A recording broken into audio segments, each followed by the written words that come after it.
अशाच ताज्या व महत्त्वाच्या घडामोडी जाणून घेण्यासाठी आमच्या नाशिक प्लस न्यूज चॅनलला सबस्क्राईब करा व बेल आयकॉनला।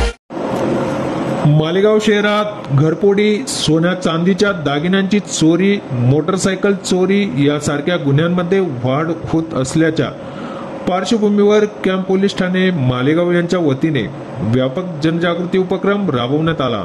या उपक्रमाचे आयोजन पोलीस अधीक्षक नाशिक ग्रामीण बाळासाहेब पाटील, अप्पर पोलीस अधीक्षक मालेगाव तेगबीर सिंग संधू आणि उपविभागीय पोलीस अधिकारी सूरज गुंजाळ यांच्या मार्गदर्शनाखाली करण्यात आले।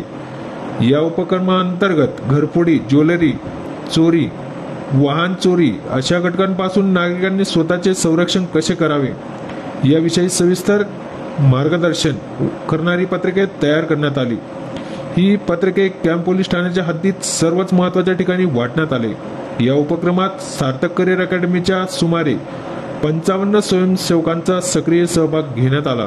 या विद्यार्थ्यांनी कॅम्प पोलीस ठाण्याचे अधिकारी व कर्मचाऱ्यांसह शहरातील चौकात गर्दीच्या भागात जाऊन नागरिकांना ही पत्रके वाटली आणि तोंडी ही माहिती दिली। या संपूर्ण उपक्रमांचे आयोजन सहाय्यक पोलीस निरीक्षक श्री दीपक पाटील यांनी केले।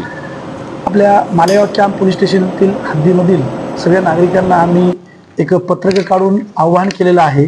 आम्ही असे आपल्या भागामध्ये चोरी, घरफोडी, वाहन चोरी अशा विविध प्रकारच्या चोरींना प्रतिबंध व्हावा आणि जनतेमध्ये सतर्कता निर्माण व्हावी यासाठी आमच्या मालेगाव पोलीस स्टेशनच्या वतीने एक पत्रक टाकून त्यावर सतर्कतेच्या सूचना आम्ही दिलेल्या आहेत आणि आम्ही आमच्या मालेगाव कॅम्प पोलीस स्टेशन हद्दीतील जवळजवळ 7-8 हजार असे पत्रकं आम्ही वाटली।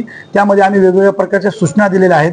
आपल्या घरामध्ये चोरी, घरफोडी किंवा वाहन चोरी, सोनसाखर चोरी अशा पद्धतीच्या चोऱ्या होऊ नये यासाठी आपण सतर्क म्हणून काय केलं पाहिजे याच्या सूचना आम्ही या पत्रकामध्ये दिलेल्या आहेत। तरी सर्व नागरिकांना आमचं आव्हान आहे मालेगाव कॅम्प पोलीस स्टेशनच्या वतीने की या सूचनांचं तंतोतंत पालन करावं जेणेकरून आपण सतर्क राहूया आणि सुरक्षित राहूया।